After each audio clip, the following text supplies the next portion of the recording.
All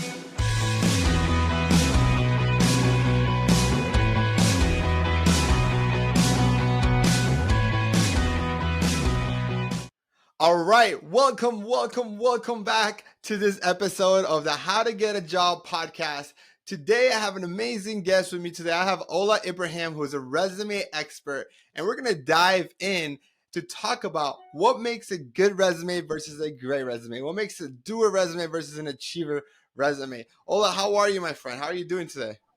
Yeah, I'm doing good, Dan. It's so nice to be here. I'm excited to be here to share my thoughts on resumes, and let's just kick. Amazing, amazing. So, Ola, we're connected on LinkedIn, and one thing I loved when I was connected on your LinkedIn is that you have drafted thousands of resumes.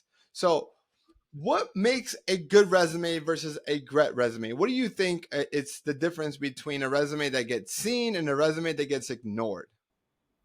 Okay, so what makes a good resume is you have is a resume that sells, because I always call job seekers salespeople. So if you really want to make the hiring manager buy into you, you have to get a resume that sells you as the right candidate. So a resume that actually grabs a recruiter attention is the one that addresses the pain point of their prospective employer, and as well as being ATS compliant. You have to follow the ATS compliant, because we have companies during the screening session. They use ATS software to screen resumes. So um, practically, I think that's what makes a good resume itself. So we have I don't know if I should keep share more detail on the content of a good resume, Yeah, if that's what okay. would you say makes a resume stand out? Yeah, what makes a resume stands out is the aesthetics and the content. That's it. So because you need to, a resume that sells needs to have the right content, the quantifiable achievements. It has to have the right formatting. It has to be appealing to the eyes, not just history of what you've done, but a resume that addresses a particular pain point.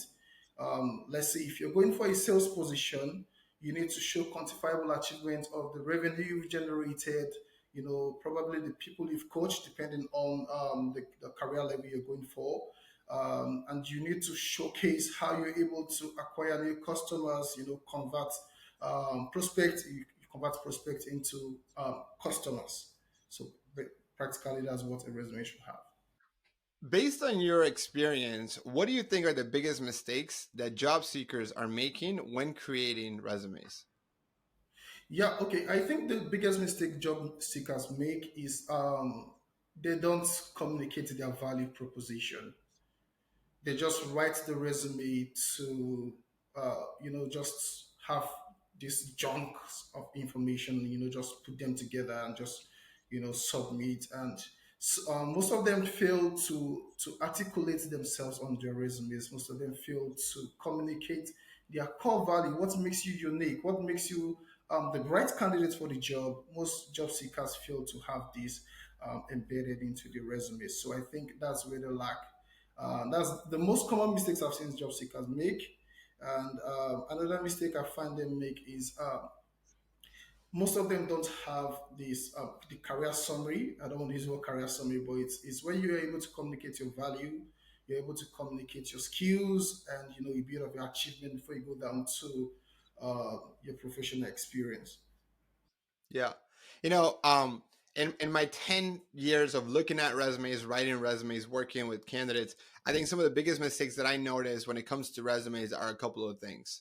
Uh, Number one, I think that the biggest mistake people make when they're making resumes is they make a doer's resume versus an achiever's resume, right? They're writing in their bullet points what they did in the job, what they did in the project versus what they achieved and what allowed them to stand out or help the company. And I think one thing that's really important to note as you're writing resumes is that regardless of what job you have, whether it's an intern, a janitor, or a software engineer, you either make or save the company money, right? Because anytime you get hired, the company's making an investment in you. So for me, what I found that makes a really good resume, right, is when you talk about in your bullet points how you were able to save or make the company money, right, in the bullet point. So either you generated efficiencies that saves the company money, or you increase visibility, or marketing, or you increase sales, right, or you created a product that generated that was able to be sold for millions of dollars, right, things like that, right, that allows you to showcase how hiring you is a positive return on investment, whether because you're saving or making money. What are your thoughts on some of what I was just sharing? Yep. So I think the major point. A company is actually investing in you. So is either you save them money, you save them time, or you make them more money. So I think practically those are the features that needs to be embedded into a resume, especially the career experience section.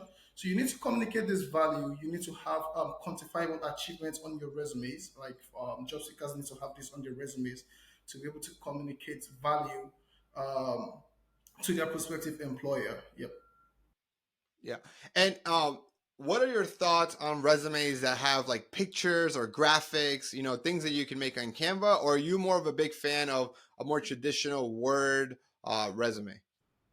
Yeah, I'm more of a traditional formatting of the resume using the Word document. So I think for most of those graphical resumes, they tend to lose formatting when you submit them, and that's just one. Secondly, it has some implications for some ATS systems. So some application tracking software couldn't, pass some resumes, during the screening process. And most job seekers, they apply for jobs. I've had clients in the past who applied for jobs, and they say, "Why are you not getting jobs?" And they say, "I don't know. I'm not getting callbacks from recruiter." And I say, "Okay, can I have a look at your resume?" And they send them over, and I say it's graphical resumes, having images on it. And Mhm. so it couldn't pass the ATS test because it's heavy for the ATS test, and it's not. I don't know. The algorithm of the ATS doesn't comply with it. Yeah. What about, another question that I get a lot is like, if I am coming out of college or I'm early in my career, the difference between having a one-page resume versus a two-page resume, which one do you advise? Yeah, for college people, college students, just going out and looking for jobs, I often advise for a page. It depends on if they have some previous experience, but if they have more to put on their resumes, like they have engagements in schools, they have roles, and they have stuff they think they could add to enrich their resumes, I think that's going to be a plus for them because right now we have some recruiters looking for people with 3 to 5 years of experience. But if you don't have that and you have a background that you could communicate value with, I think you should have a two-page resume. But there's no limit to it. But based on the experience and based on the details they might have, it's wouldn't shouldn't exceed a page. Yeah. Yeah. You know, um, I think it's important to understand the goal of your resume. I think most job seekers that are kind of starting the job search process understand that the resume is a very important part of this process, and you need to have a resume. You're not There's no way around it. Every time you apply for a job, you will require to have a resume. But I think to me, I think what I want you to take away from this episode more than anything too is understanding that your resume won't get you a job. You can have the best resume in the world, but at best case scenario, what the resume does is get you to the interview, right? It sparks enough interest from the recruiter and the hiring team that says, "Hey, I need to bring in this candidate to speak with them a little bit more," right? And I think one thing that I will actually talk a little bit more about during my rant when I do this. I think that the resume is the most biased document in the world, right? It has all of the good things you've ever done in your life and none of the bad, and recruiters know that, right? And so I think you need to take that with a grain of salt. And so going back to what I was saying is I'm a big fan of a one page resume. And even if you have 2 pages worth of information, you can have a master resume with 2 pages. But I'd rather you focus and saying, okay, what are the most relevant information that I can put on this one page? Because if I know that the recruiter is not going to spend a lot of time on it in the beginning, right? Because there's hundreds of applications that they're reviewing, I want to grab their attention to the point where they invite me to the interview. And so I want you to think of the resume as the trailer to your movie, right? That the trailer is interesting enough that they say, okay, you know what? Let me bring you in for an interview because that's the movie. Let me watch the trailer. And I'm like, great, that was a great movie. I can't wait to go watch it in theaters. And that's how your resume should be. Well, what anything you would want to add there? Yeah, so I just want to buttress what you're saying right now. So if your resume is actually like, let's say you have you're on a dating site, you want to put your best picture there. You want to put your best profile there. So your resume is that stuff that gets you attracted to your recruiter, gets you attracted to your prospective employer. So it's expedient that you have a resume that is attractive. When I say attractive, I'm not saying it's need to have these colors and heavy graphics on it, but it needs to have the right content. You need to have the right keywords. I think we should use keywords because keywords are relevant. It needs to have the right verbiage, the lingo of the industry you are targeting. You need to communicate those. You need to have those expressed on your resume. Yeah, absolutely. And what would you say? So there's a debate on online on whether like should you customize your resume for every particular job you're applying to, or should you just have one good resume and continue and use the same resume for every job? Okay, yeah. So if you are good at building resumes, I would suggest if practically job seekers, most people don't know how to build their resumes themselves. But if you're going to be customizing, if you're applying for a particular job, let's say project management, you should know definitely there's no almost all the job descriptions are same. You just have slight differences. So the job requirements for project management roles are most likely the same. Like 95% of job descriptions are similar. So if I usually build a single resume for my clients, and it has been generating results for them over the years. So I think you should have studied each job descriptions and built those keywords, embedded those keywords into the resumes. As time goes on, you can use it to apply for same jobs. But if you notice you're not getting much results as desired, you can always tweak the resumes to fit in. Yeah. Yeah. Yeah.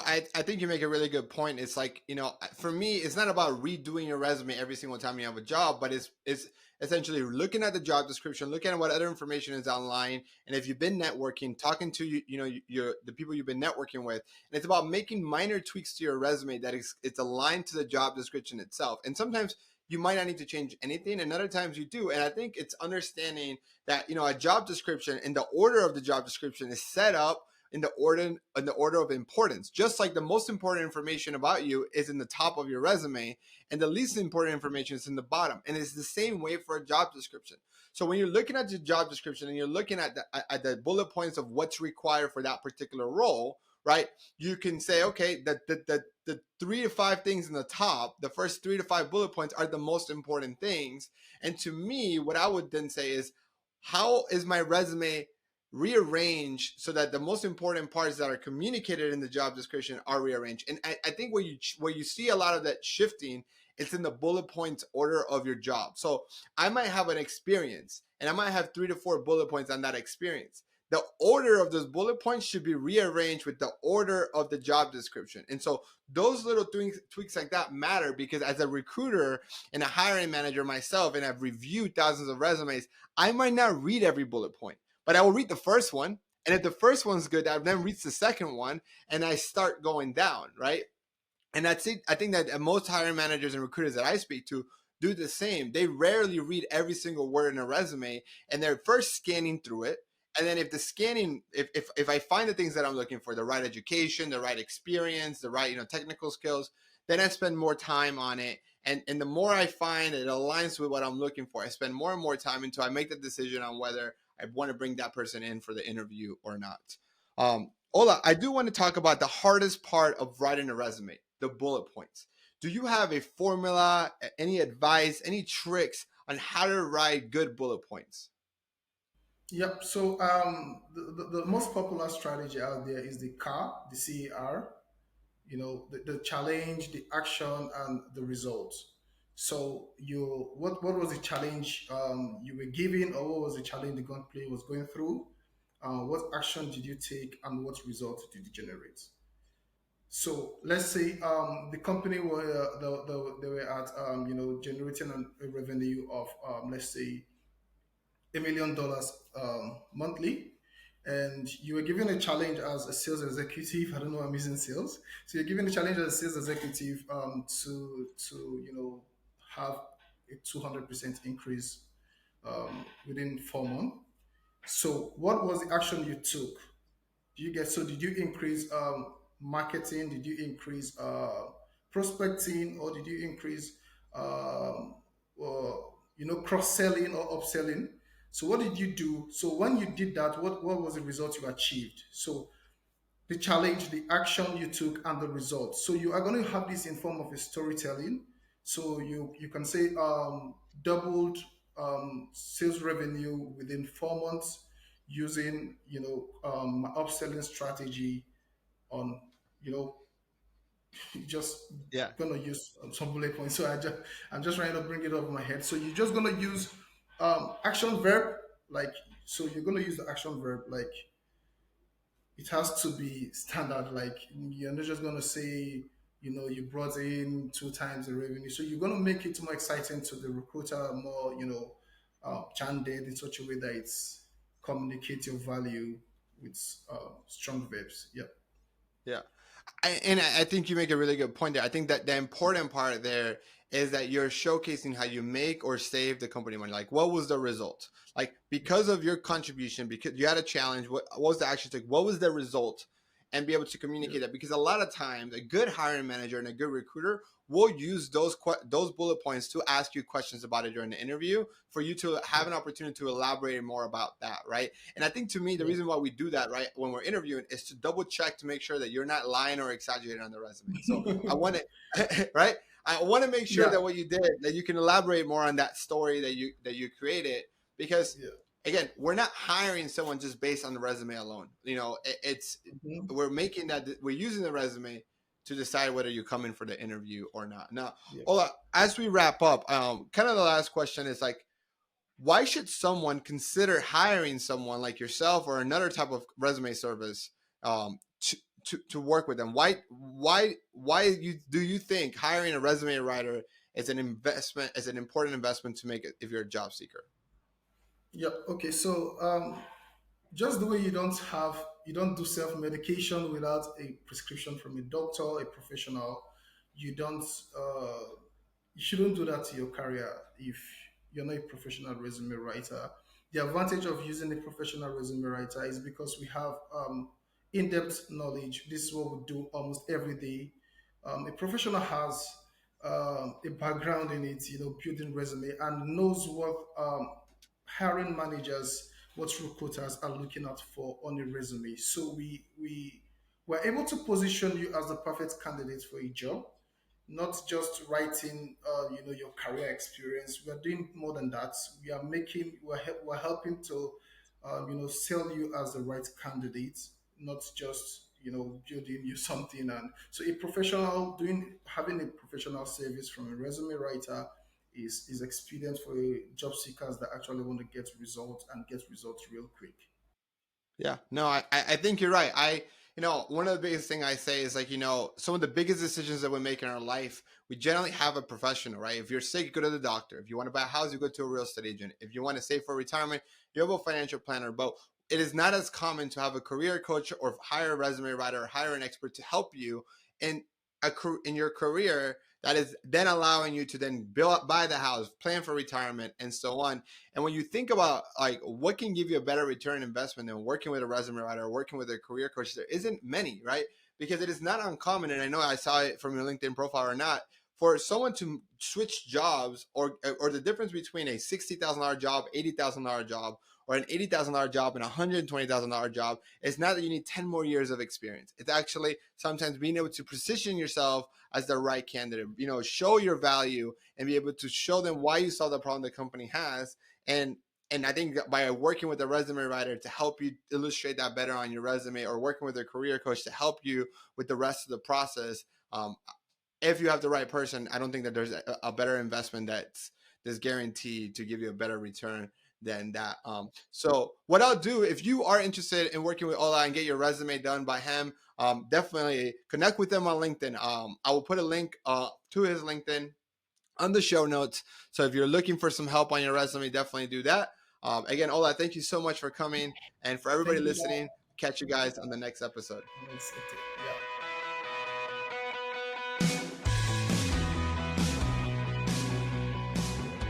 All right, welcome back to this second segment, the rant, where I'm going to talk about my real thoughts on resumes. Look.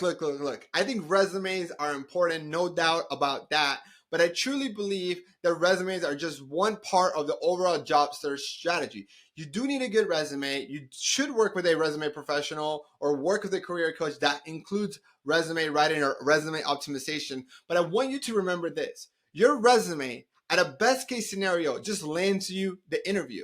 Your resume is not meant to get you the job. You have to remember this, right? 75% or more people lie or exaggerate on their resume, right? Just Google it. How many people lie or exaggerate? Odds are you lie or exaggerate on your resume. There's even companies and staffing agencies that will fake experience and put it on people's resume to help their clients get jobs. Now, that's extremely unethical, and I do not encourage that. But what I am saying is the reality that you might be competing with people who have lied or exaggerated on their resume. And so what I want to challenge you is to think about it as a recruiter and hiring manager, and now as a company, as an owner of a company and CEO of a company that has over 18 employees, 20 employees, I think we're about now, is when I look at a resume, I have to take the resume as a grain of salt. I have to understand and know that odds are someone who wrote this resume is lying or exaggerating the truth. So I have to think about that resume as just the preview of the movie, right? I have to try to go and dive into it and scan through it to understand if it's worth the interview or not. And I know I discussed that a lot with Olaf, but I want to make sure that you understand that your resume, it's only going to get you to the interview. And your resume is only as reliable as the person that hands the resume to the decision maker. So if all you're doing is applying online, right, and just submitting your resume and praying and hoping to get a call back, your resume is kind of biased. On the other hand, if the hiring manager or the recruiter gets that resume from a referral or from someone you network with that emailed them the resume or brought your resume to their attention, that resume is now as believable as the relationship as the person that referred you to the job, right? Think about that. Your resume sometimes is more important who hands the resume to the recruiter and the hiring manager than what is actually said there. Because if the person that gave me your resume, if I'm hiring for a role, and the person that gave me your resume is someone that I believe and trust, I now believe and trust your resume by default, by that relationship. And so that is something that's really, really important. So yes, do you need a good resume? Absolutely. Does your resume need to be formatted correctly? Easy to scan, easy for me to pick up the information that I need to know that you can do the bare minimum and for me to want to interview you? Absolutely. All of that is true.